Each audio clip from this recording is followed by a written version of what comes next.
여러분, 오늘은 예수로 충분합니다라는 제목을 함께 말씀을 나누겠습니다. 오늘 저와 여러분에게 이 말씀을 함께 나누면서 2019년 한 해를 마무리하고 2020년을 맞이할 이 시점에 정말로 내가 예수로 충분한 삶을 살았는지를 조금 되돌아봤으면 좋겠습니다. 세상 모든 걸 다 가져다 준다고 해도 예수님 없으면 안 되고, 모든 것이 다 있어도 예수 없으면 안 되고, 내가 다 없어도, 내가 가진 것 하나 없어도 예수님 한 분뿐이면 그냥 충분하다라는 그 믿음, 과연 그 믿음이 어떻게 우리에게 주어질 수 있을까요?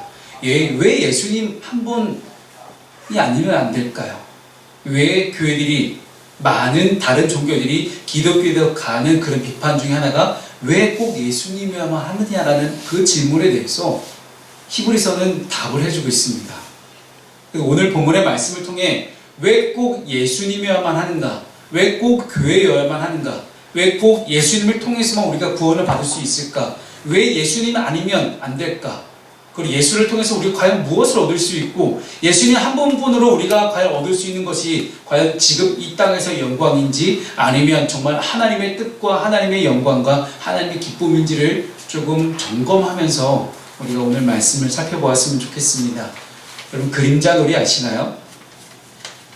보통 예전에는 저 어렸을 때 이제 OHP라는 게 있었어요. 교회에 가보면 지금처럼 이렇게 프로젝터와 뭐 LED TV 뭐 이런 좋은 시설이 언제 있습니까? 그러면 이제 OHP 필름 이렇게 하는 게 있으면 그 OHP 이렇게 빛이 쫙 비쳐요. 그러면 그 OHP 앞에 가가지고 저는 어렸을 때 지금 지성이 주님 안 할 때 제가 항상 그 앞에서 막 새 이거 하고 막 여기서 막 이거 이런 거 하고 막 그러고 다녔어요. 그러면 옆에다가 또 이제 전도사님 또 혼나고 막 얼마나 개구장이었는지 지금 딱 봐도 아시겠잖아요. 제가 어땠는지.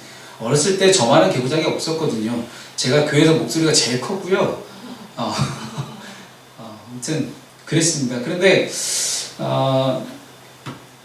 이 왼쪽에 있는 이 책이 이제 올해 8월 달에 나왔던 책입니다. 마법의 그림자놀이 도감이라는 책인데, 프랑스 출신으로 세계적인 그림자 아티스트인 이 블랙핑거스라는 그룹이 있습니다. 혼자가 아니고 두 명입니다. 그런데 이분들이 이제 왼쪽은 책이고 오른쪽은 실제 공연 영상을 이제 사진으로 제가 캡처한 건데요.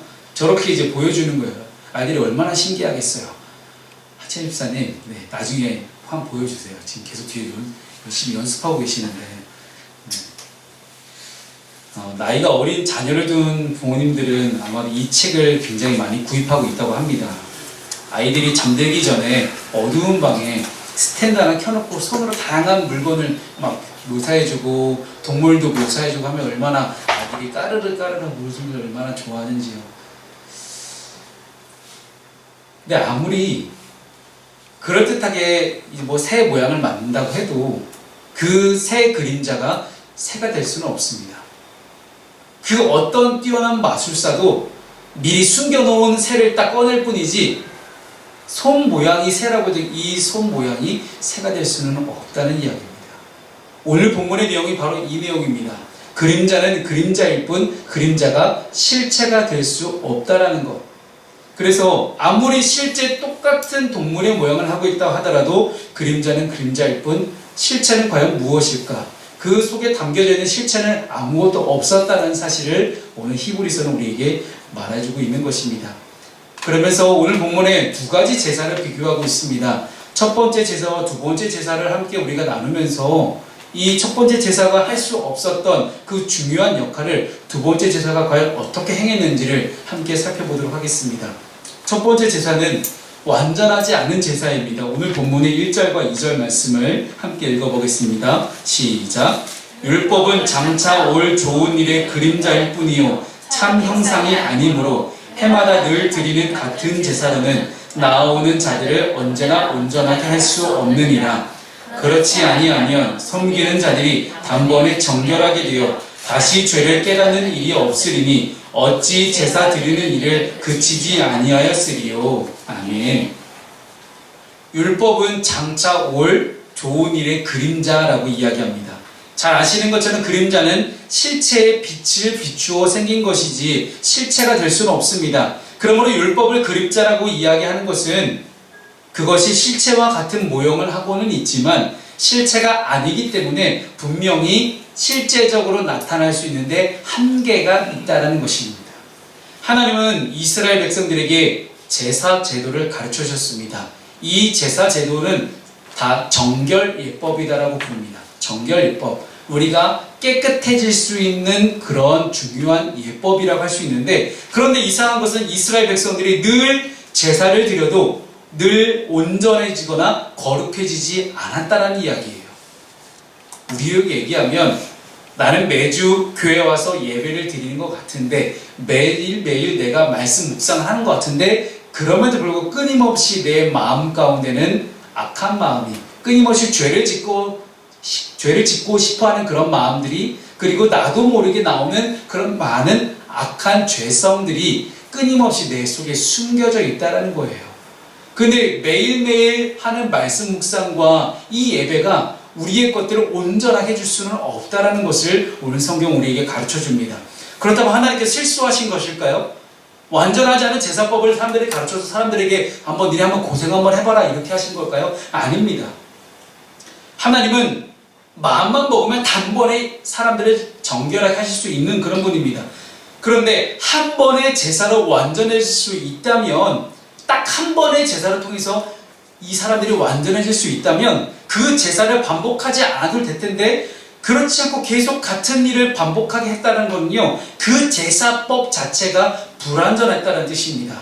그 제사법 자체로는 그 어떤 사람의 죄성도 없이 할 수 없었기 때문에 이 제사는 불완전한 제사였음을 우리는 알게 됩니다.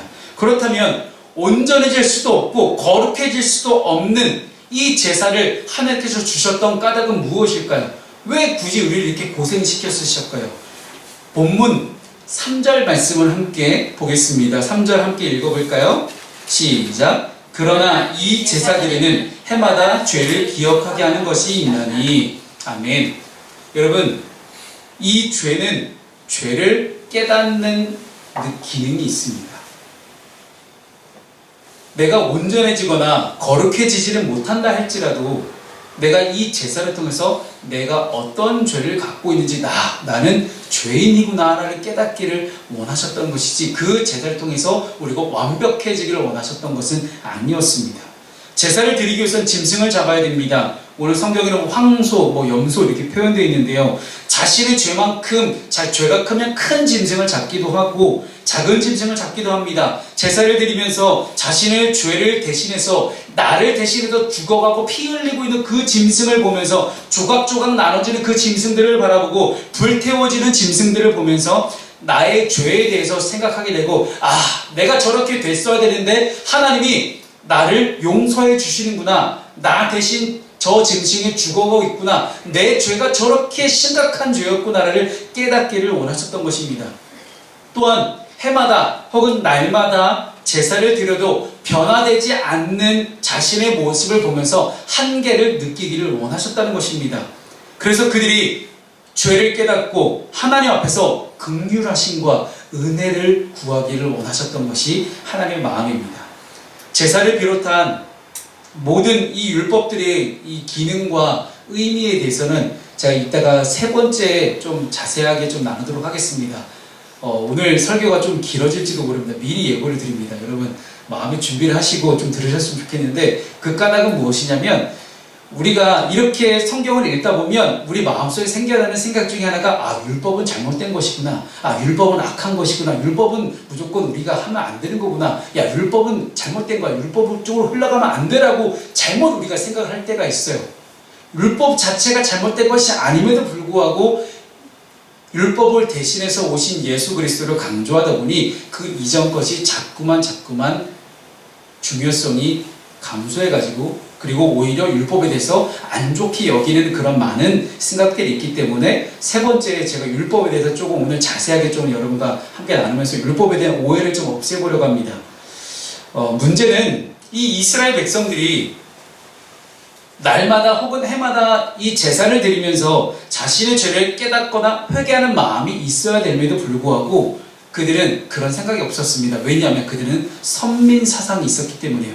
자기들이 선택받은 하나님의 백성이라는 생각이 있었기 때문에 야, 나는 그래도 구원받을 거야. 지금으로 말하면 이단이라고 이야기하는 구원파가 해당하는 이제 얘기하는 교리 중에 하나가 바로 이런 교리예요. 나는 구원받았으니까 난 더 괜찮아. 난 괜찮을 거야. 하나님 나를 선택하셨어. 그래서 하나님께서는 그들의 죄물과 혹은 그들의 제사를 기뻐하지 않으셨다라고 성경은 기록합니다. 여러분 보십시오. 이사야서 1장 11절 말씀을 함께 우리 읽어볼까요? 여호와께서, 자, 시작. 여호와께서 말씀하시되 너희의 무수한 재물이 내게 무엇이 유익하뇨? 나는 순양의 번제와 살찐 짐승의 기름에 배불렀고 나는 수송아지나 어린 양이나 순염소의 피를 기뻐하지 아니하노라. 아멘. 아무리 너희가 좋은 거 다 갖다 바쳐봐라. 나는 그런 건 좋아하지 않아. 너희들이 아무리 좋은 짐승으로 예배를 하고 제사를 드리고 아무리 너희가 헌금을 다 많이 갖다 바쳐봐라. 내가 그거 좋아하나? 그게 문제가 아니야. 여러분, 하나님은 형식적이고 습관적인 예배를 원하지 않으십니다. 형식적이고 습관적인 예배를 기뻐하지 않으십니다. 단순히 내 몸뚱아리만 교회 건물에 왔다가 난 예배 드렸으니까 난 됐어. 난 제사 드렸으니까 난 됐어라고 생각했던 이스라엘 사람들처럼 지금 우리에게 말씀하신 하나님의 음성은 무엇입니까? 너희들 지금 교회 왔니? 예배 시간에 몸뚱아리에 와서 앉아있니? 근데 니네 마음속은 지금 다른 걸 생각하고 있잖아. 여전히 마음속은 욕심과 이기심과 교만과 자만심으로 인정받고 싶은 마음으로 가득 차 있잖아. 너희들 속마음이 그런데 너희가 그렇게 지금 몸뚱아리 와서 예배한다고 너희들 지금 다 구원받을 것 같니? 안 돼! 라고 이야기하는 것이 오늘 이사야 말씀입니다. 우리가 하나님 앞에서 예배를 하며 예배할 때 우리가 오직 하나님의 긍휼과 하나님의 은혜만을 구하기를 바랍니다. 여러분, 하나님의 긍휼하심이 없으면, 하나님의 은혜가 없으면 우리가 지금 나는 내 원대로, 내 마음대로, 내 육신의 생각대로 내가 내 몸을 이끌어서 이 곳에 왔다고 생각할지 모르겠지만 하나님의 은혜가 없으면 우리는 이 자리에 앉아있을 수가 없습니다. 그것만이 하나님의 은혜입니다.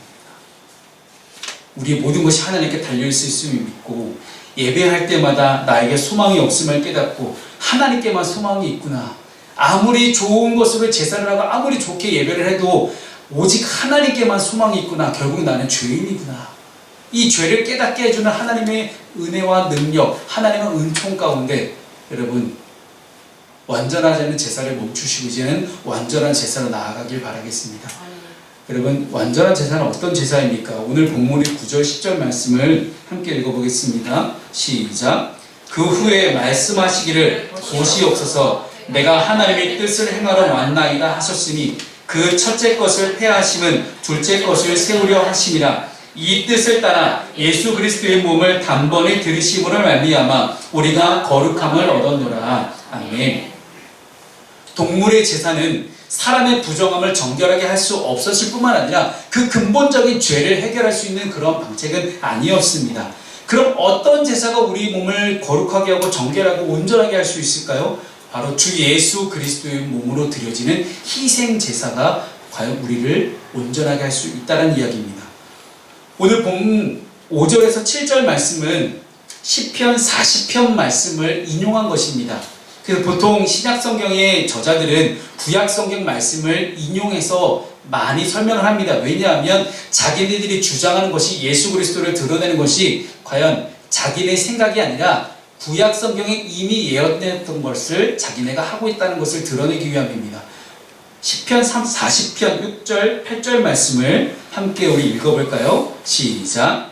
주께서 내 길을 통하여 내게 들려주시기를 제사와 예물을 기뻐하지 아니하시며 번제와 속죄제를 요구하지 아니하시라 하시니라.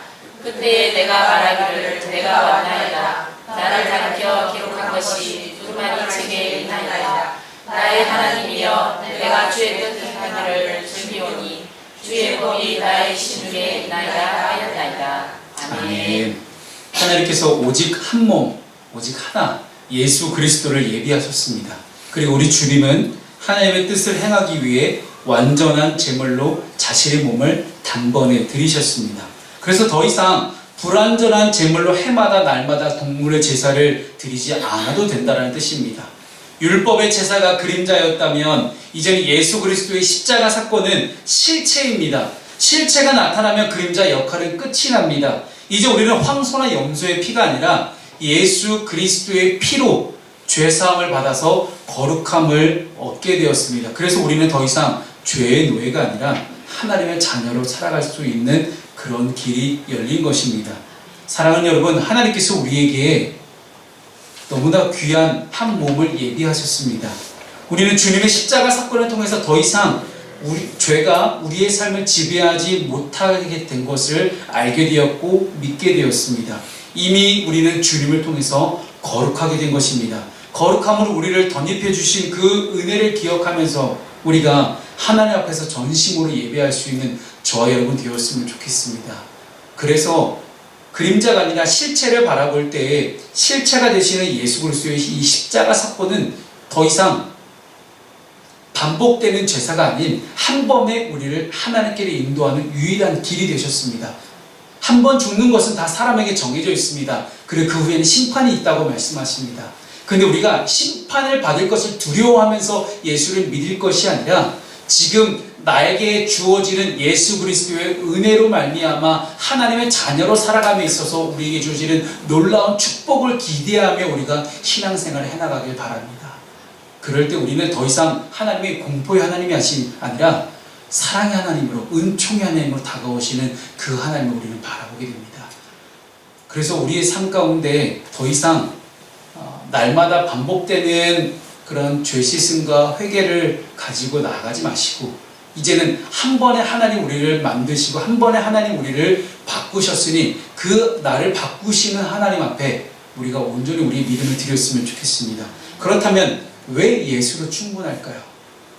왜 예수만이 우리에게 구원자가 될까요? 왜냐하면 율법이 곧 예수이기 때문입니다. 율법 자체가 곧 예수이기 때문에 우리에게 예수만이 온전한 피로 충분 조건이 되는 것입니다. 율법의 시작은 어떤 사람들이 상상하듯이 모세의 십계명 혹은 모세의 율법 정도로 굉장히 나중에 생긴 것이 율법이 아닙니다. 율법이라는 것은 그보다 훨씬 전에 노아가 사람들에게 율법을 선포했었고 에녹도 하나님과 동행하면서 이야기를 하고 다녔던 그 모든 것들이 다 율법입니다. 더 나아가서 우리는 그 기원을 좀 추적을 해본다면 더 높이 거슬러 계속 올라가서 우리가 살고 있는 이 땅이 이 세계가 창조된 때를 넘어서까지도 나아갈 수 있는 것이 바로 율법의 기원입니다. 하나님은 인간에게 사물을 파악할 수 있는 어떤 이해력과 그리고 어떤 것을 선택하고 어떤 것을 거부할 수 있는 자유를 주셨습니다. 이것을 자유의지라고 부릅니다.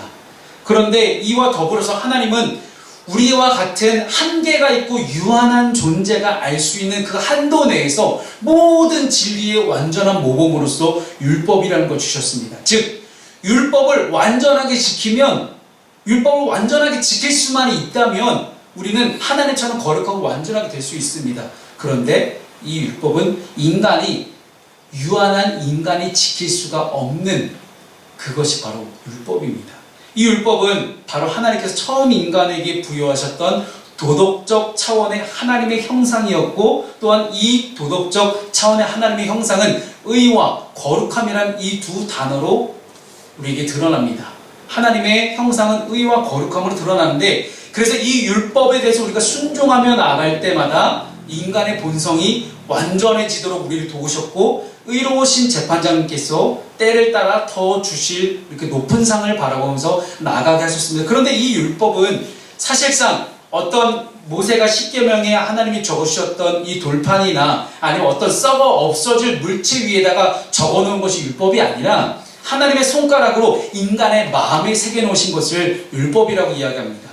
그렇게 함으로써 우리가 율법에 멀리 떨어져 있거나 이해할 수 없는 그런 것이 되지 않게 하시고 늘 가까이 있게 하시고 늘 하늘 한가운데서 태양이 빛나는 것처럼 그렇게 밝은 빛으로 그 광채를 드러내게 해주시는 즉 율법을 통해서 하나님을 알 수 있게끔 인도하셨던 하나님의 중요한 방편이 율법이었다는 사실이에요. 그런데 이 같은 하나님의 의와 하나님의 거룩함 같은 이런 하나님의 뜻이 인간이 율법만을 따라가기 위해 율법을 잘 지키기 위해 애쓰고 노력했으면 됐는데 그것이 아니라 자기의 욕심을 따라 살아가기 시작하니 하나님을 배반하게 됩니다. 그래서 영광스러운 율법을 자기 마음속에 있는 하나님의 영광스러운 율법을 스스로 깨트려버립니다. 그리고 그것을 마음에 지워버립니다. 그래서 인간이 가진 이해의 눈은 하나님의 생명으로부터 떠나 있는 그런 하나님의 생명으로부터 그냥 낯설게 된 그러한 말씀으로 우리에게 다가옵니다. 이 에베소서 4장 18절 말씀은 지금 인간의 유한한 인간의 상태가 어떤 상태인지를 말씀해 줍니다. 함께 읽어볼까요? 시작. 그들의 총명이 어두워지고 그들 가운데 있는 무지함과 그들의 마음이 굳어짐으로 말미암아 하나님의 생명에서 떠나 있도다. 이것이 바로 인간의 상태를 조명해 주는 중요한 말씀입니다. 인간이 이 상태로 지금 살아가고 있다는 이야기죠. 그럼에도 불구하고 하나님은 손수 창조하신 것을 멸하지 아니하시고 그 사랑하시는 아들을 통하여 인간과 화해를 하셨고 어둡고 죄 많은 피조물의 마음에 어느 정도 율법을 다시 새겨놓기 시작하십니다. 비록 처음과 같은 모양은 아닐지라도 하나님께서는 다시 우리에게 가르쳐 주시는데 그래서 이 미가서 6장 8절 말씀을 함께 아까 있었는데 어디였죠? 네, 앞부분에 있었나요? 네, 미가서 6장 말씀을 함께 우리 읽어볼까요? 읽어보겠습니다. 시작. 사람아 주께서 선한 것이 무엇임을 내게 보이셨다니 여호와께서 내게 구하시는 것이 오직 공의를 행하며 인자를 사랑하며 겸손히 하나님과 함께 행하는 것이 아니냐라고 우리에게 가르쳐 주십니다. 우리가 해야 될 것이 무엇이라고요? 정의를 행하고 인자를 사랑하고 겸손하게 하나님과 함께 동행하는 것. 이것이 바로 하나님 우리에게 원하시는 것이고 이 모든 것들이 다 어디에 담겨져 있느냐? 율법에 담겨져 있습니다.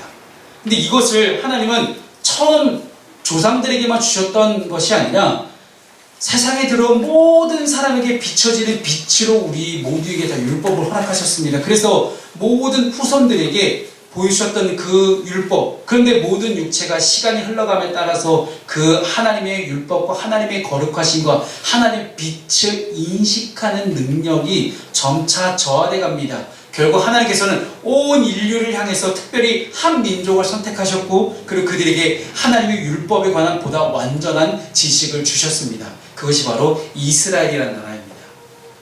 즉 이스라엘이라는 나라는 자기들만 선택받아서 자기들만 구원받는 그런 선배인 사상이 아니라 하나님이 이스라엘을 선택하신 까닭은 그 민족에게 특별히 하나님의 율법이 무엇인지 온 땅을 향한 온 세계를 향한 하나님의 뜻이 무엇인지를 정확하게 가르쳐 주셔서 그 뜻을 완전하게 이룰 수 있는 그 율법을 완전하게 지키려고 노력하는 그런 모범적인 사람들로 먼저 엘리트 그룹을 세워놓은 다음에 그들을 보면서 그들에게 어떻게 하나님이 축복과 은혜가 부어지는지 많은 이들이 보게 함으로써 야 하나님 믿고 하나님이 주시는 율법을 우리가 잘 지키며 행할 때 하나님 어떻게 우리에게 일하시는지 하나님 우리에게 어떻게 은혜와 축복을 더하시는지를 두 눈으로 보고 야 저렇게 해야 되는 거구나를 알게 하셨던 것입니다.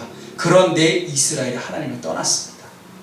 지금 우리를 창조하시고 우리를 지금 이 자리 가운데 이 땅 가운데 불러주신 이유는 무엇입니까? 우리가 예수 믿고 정말로 잘 먹고 잘 살고 돈 많이 버는 그런 인생이 아니라 나 한번 배부르게 사는 인생이 아니라 정의를 행하고 인자를 사랑하고 겸손하게 하나님과 동행하는 그런 인생을 우리가 살아갈 때 우리와 함께 하시는 하나님의 능력이 우리와 함께 하시는 하나님의 형상이 우리와 함께 하시는 하나님의 의와 거룩함이 드러날 때 예수 안 믿는 사람들이 우리의 모습을 보면서 야 예수 믿는 사람은 뭔가 다르구나 이렇게 깨닫기를 원하셨던 것입니다. 이것이 바로 우리가 율법을 지켜야 되는 이유고 이것이 바로 우리가 예수를 믿어야 하는 이유고 왜 예수님 한 분으로 충분한가를 우리에게 설명해 주는 중요한 말씀입니다. 하나님의 율법은 이제 하나님을 모르는 수많은 사람들에게 알려져 있습니다. 그들이 예전에 기록된 것을 이제는 귀로 듣고 있습니다. 그런데 듣기만 하는 것으로는 안 되기 때문에 율법에 듣기만 하는 것으로는 율법의 높이와 혹은 깊이와 혹은 길이와 폭을 가늠할 수가 없습니다.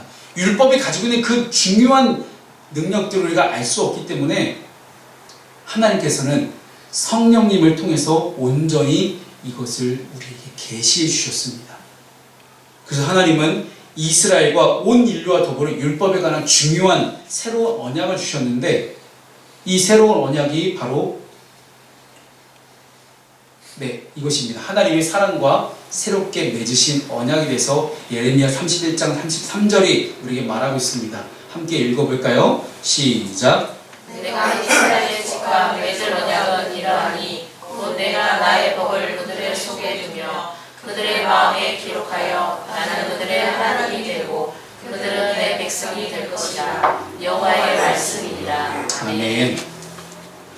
하나님은 언약을, 하나님의 율법을 친히 우리에게 다시 한번 제시해 주십니다. 그리고 우리의 마음에 기록해서 우리가 그 하나님의 율법을 따라 살게 되면 하나님은 나의 하나님이 되고 우리는 모두 하나님의 백성이 되는 이 놀라운 하나님의 언약입니다. 이래서 우리는 하나님의 도덕적 형상, 하나님의 처음 가졌던 의와 거룩함을 다시 한번 소유하게 된다는 것입니다. 그렇다면 이 율법의 세 가지 기능은 뭘까요? 율법의 세 가지 기능으로 여러분 좀 나누고 오늘 설교를 좀 마무리하려고 합니다. 첫 번째 기능은, 율법은 죄를 깨닫게 해주는 능력이 있습니다. 여러분, 율법은 우리를 완전하게 해줄 수 없습니다. 율법은 우리를 구원할 수 없습니다. 왜냐하면 우리가 율법을 완전하게 지킬 수 없기 때문입니다. 그럼 하나님 율법을 왜 주셨을까? 죄를 깨닫게 해주려고. 하나님은 우리에게 지킬 수도 없는 너무나 완벽한 율법을 우리에게 주셔가지고 지킬 수 없는 것을 못 지켰다고 포기하게 하시는 것이 아니라 율법을 지키려고 노력하면 노력할수록 우리에게 죄를 깨닫게 해주시는 능력을 여기다 숨겨놓으신 거예요. 그래서 우리에게 율법이 꼭 필요합니다. 율법 폐기론자가 아니라, 율법 주의론자가 아니라 율법을 하나님의 거룩함으로 생각하고 율법을 따라 지키려고 노력해야 되는 이유가 바로 여기에 있습니다. 율법은 양심의 자리를 잡기만 하면 좌우의 날선 그 어떤 검보다도 더 날카로워서 우리를 찔러 쪼개게 할 수 있는 것이 바로 율법입니다. 이 율법이 우리의 삶을 송두리째 뒤바꿔 놓을 수 있는 것이 바로 율법입니다. 왜냐하면 죄를 깨닫게 해주기 때문입니다. 나 잘났네 라고 한 사람은 절대 안 바뀝니다. 하지만 내가 죄인이다라고 얘기하는 사람은 얼마든지 바뀔 수 있어요. 왜? 이 죄를 없앨 수 있는 능력이 나에게 없음을 알기 때문이에요. 내가 죄인이라는 걸 알겠는데, 내가 어떤 죄가 있는 건지 다 깨닫겠는데, 이 죄가 나에게 미치는 영향이 너무나 큰데 이것을 없애고 싶은데 없앨 수가 없어요. 그래서 이 죄를 없애줄 수 있는 유일한 비결이 오직 예수 그리스도께 있다는 그런 믿음을 가지는 사람이 바로 율법을 따라가는 사람입니다. 그래서 율법의 첫 번째 용법은 나의 옛 자아를 죽이는 것입니다. 죄에 많았던 나의 옛 자아, 죄를 가지고 살아가던 나의 옛 자아, 욕심과 이기심과 교만과 그런 것들을 가지고 살아가던 내 옛 자아를 죽여주는, 근데 그 죄를 죽이기 위해서는 내가 죄가 있다는 것을 깨닫는 것이 먼저이기 때문입니다. 그래서 사랑하는 여러분, 죄를 깨닫는 것이 바로 하나님의 은혜입니다. 이렇게 죄를 없앨 수 있는 중요한 일이 그리스도께 있다는 것을 알게 되면, 율법의 두 번째 율법은 우리를 그리스도께로 계속해서 인도한다는 사실입니다. 율법은 사랑으로 생명이 이끌지 않고 어찌 보면 되게 강제적인 힘으로 우리를 인도합니다. 이거 지켜, 안 지켜? 그러면 니네 안 돼 라고 얘기할 정도로 너무나 딱딱한 것이 율법일 수도 있어요. 그런데 이 말씀을, 이 율법을 따라 살아가게 되면 정말로 하나님께 가까이 다가가게 돼요. 너무 엄격하게 보이고 너무 단호해 보일 때가 있습니다. 그런데 이것을 따라 살아가게 되면 우리가 하나님께 점점 더 가까이 가게 느끼게 됩니다. 우리를 구원하시는 구원자에게 점점 더 가까이 다가가게 되는 것을 알게 됩니다. 너무 단호해 보이지만 그 원천은 사랑입니다. 사랑에 담겨져 있는 단호함입니다. 고통스러운 수단을 통하여 우리 육신에 대한 신뢰를 깨트려버리고, 우리가 신뢰하는 상한 갈대조차 남기지 않은 채 모든 것을 벗어버린 이 죄인이 영혼의 쓰디쓴 이 고뇌 가운데 부르짖을 때에 그 마음 깊은 곳에서 신음하게 만드는 것이 바로 이 사랑의 영입니다. 생명의 주 되신 그리스도만을 바라보게 하는 이 값진 고통, 이 고통이 분명 우리가 뒤따른다 할지라도 결국 율법은 사랑으로 우리를 그리스도께로 인도합니다. 그렇다면 마지막으로 율법은 계속해서 우리를 그리스도 안에 머물게 합니다. 성경에서 가장 중요한 신학적인 의미는 엔크리스토라고 불리는 그리스도 안에서라는 뜻입니다. 그리스도 안에서. 하나님이 세상에 수많은 사람들을 선택하셨습니다. 그리고 믿음으로 하나님의 자녀가 된 사람들 가운데 많은 이들은 우리가 그리스도께로 오면 사실상 율법과의 관계는 끝납니다. 우리가 율법을 지키려고 율법을 따라 행하려고 부지런히 노력하다 보면 그리스도께로 가게 되고 그리스도 안에 있게 되는데 그리스도를 만나면 이 모든 것들이 다 한순간에 끝이 납니다. 왜요? 예수님 한 분이면 충분하기 때문에. 예수님이 어떤 생각을 하셨는지, 어떤 말씀을 하셨는지, 어떤 행동을 하셨는지, 무엇 때문에 그 십자가 사건을 경험하셨는지, 무엇 때문에 십자가에서 본인이 스스로 희생을 하셨는지, 그것들 우리가 깨닫게 되는 그 순간, 율법의 진정한 의미를 깨닫게 되는 그 순간, 우리는 더 이상 행위적인 율법으로부터 자유하게 됩니다. 칭의를 얻기 위해서는, 의롭다 하심을 얻기 위해서는 믿는 이들에게 율법은 마지막입니다. 율법은 우리를 의롭게 만드는 것이 아니라 율법은 우리를 의롭게 만드는 은혜 앞으로 우리를 인도합니다. 유대교회의 의식상의 율법, 즉 모세율법은 이제 철폐되었습니다. 칭의를 얻는 수단으로서의 도덕법에서도 우리는 이제 자유롭게 되었습니다. 그러나 그렇다고 해서 또 다른 의미에서 우리는 이 도덕법에서 자유로운 것이 아닙니다. 왜냐하면 그 이유는 아직도 율법은 말로 표현할 수 없는 너무나 중요한 용도가 있기 때문이에요. 첫 번째는 우리가 죄를 깨닫는 것이고, 두 번째는 우리가 그리스도께 가까이 다가갈 때만이 주님에게서 나오는 능력을 경험할 수 있다는 사실이고, 그리고 주의 율법에 명하신 그 어떤 것으로 내가 잘 지키며 행할 때 주님께서 은혜 위에 은혜를 부어주시는 그런 놀라운 소망을 가지고 살아갈 수 있기 때문입니다. 좀 길지만 율법에 대해서 좀 이렇게 자세하게 나눴습니다. 원래 이보다 더 자세한데 어떻게든 줄여보려고 노력해봤습니다. 여러분, 율법은 우리가 생각하는 그 이상의 놀라운 능력이 있습니다. 율법에는 우리가 생각하는 그 이상의 의미가 있고 기능이 있고 놀라운 것들이 비밀이 숨겨져 있습니다. 그런데 이 율법으로부터 자유하게 하신 분이 바로 우리 예수 그리스도십니다. 더 이상 행위로서의 구원이 아닌 온전히 믿음으로 은혜로 받는 이 놀라운 구원의 은혜가 저와 여러분에게 남겨져 있기를 소망합니다. 나니아 연대기라는 이 시리즈가 있습니다. C.S. 루이스라는 분이 쓰셨는데, 이 C.S. 루이스는 소설가이자 기독교 변증가입니다. 기독교 변증가는 것은요, 왜 기독교를 믿어야 되는가, 왜 기독교 안에 있어야 되는가를 이제 논리적으로 설명해 가는 분들이 변증가들입니다. 그래서 그분, 이 C.S. 루이스는 이 나니아 연대기라는 소설을 통해 기독교의 메시지를 자연스럽게 녹여내고 있는데요. 나니아 연대기는 4남매가 옷장을 통해서 눈이 내리는 환상의 나라 나니아로 넘어가면서 이야기가 시작이 됩니다.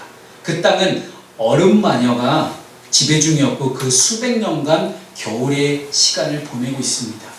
나니아를 따뜻한 봄으로 돌려놓을 수 있는 진정한 나니아의 지도자인 이 사자 아슬라는 힘을 모으는 중이었습니다. 그러던 중에 이 4남매가, 이 4남매 중에서 에드먼드라는 녀석이 이 얼음만의 유혹에 넘어가서 아슬란의 위치와 계획을 다 알려주게 되고 에드먼드 본인 자신도 위험에 빠지게 됩니다.